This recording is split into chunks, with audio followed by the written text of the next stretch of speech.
Junior, a vos el aire acondicionado te está haciendo daño. Vamos afuera. Vamos pues. ¿Y cómo hiciste eso, Junior? ¿Sabes qué? Te voy a llevar al doctor. Bueno, Junior, con esto se le va a quitar la tos.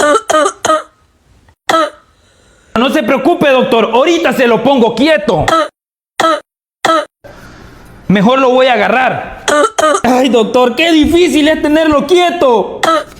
Mire, pues ya se fue.